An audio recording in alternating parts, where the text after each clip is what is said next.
রাস্তার পথিকদের জল খাওয়াতে দেখা গেল ঘাটালের প্রাক্তন বিধায়ক শঙ্কর দোলই মহাশয়কে ও তার সাথে ৫ নম্বর অঞ্চলের প্রধান প্রশান্ত রায় মহাশয়কে। আপনারা দেখছেন বাংলার আওয়াজ। আজ ছিল বাংলায় বিভিন্ন জায়গায় প্রায় ৪২ ডিগ্রির উপরেই তাপমান ছিল। সাধারণ মানুষ খুব কষ্টের মধ্যেই দিন গেছে তাদের।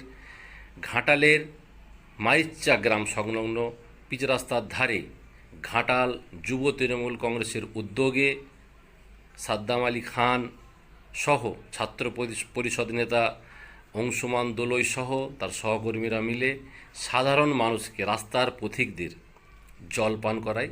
তার সাথে কাঁচা ছোলা, বাতাসা তাদেরকে দেওয়া হয়। লরি, ট্রাক, বাস সহ সাধারণ মানুষ যারা রাস্তার পথিক সকলকে জলপান করায়। তো একটা অভিনব উদ্যোগে এই কাজ করেছে ঘাটাল যুব তৃণমূল কংগ্রেসের সদস্য সাদ্দাম আলী খান এবং ছাত্র পরিষদ নেতা অংশুমান দোলই সহ তার সহকর্মীরা। তো সেই দৃশ্য আপনারা দেখছেন। তারা কে কি বলছে একটু শুনে নিন। আপনারা দেখছেন বাংলার আওয়াজ। আমি নকিবুল ইসলাম। এই তীব্র গরমে মানুষ এই যে পদযাত্রীরা যাচ্ছে, প্রচণ্ড কষ্ট পাচ্ছে।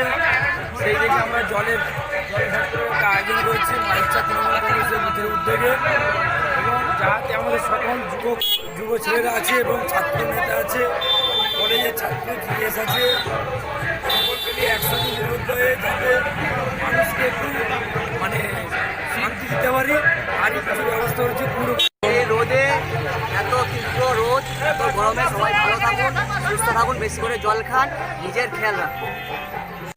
জল খাওয়ানোর উদ্দেশ্য আমাদের যে যুবনেতা সাদ্দাম আলী খান, যিনাকে সব ইয়ং যুব ছেলেরা ভালোবাসে, যিনাকে যুবনেতা হিসাবে সবাই ঘাটালবাসী জানে, তার উদ্যোগটায় আজকে জল খাওয়ানোর। আজ এই যে গরম, 36% ডিগ্রি রোদ, গরম, মানুষ বেড়াতে পারছে না, আমরা নিজেরা বেড়াতে পারছি না। তার জন্য কিছু সহযোগিতা করে আমাদের যুবনেতা সহযোগিতার উদ্যোগে আমরা কিছু লস্যি, জল, বাতাসা, ছোলা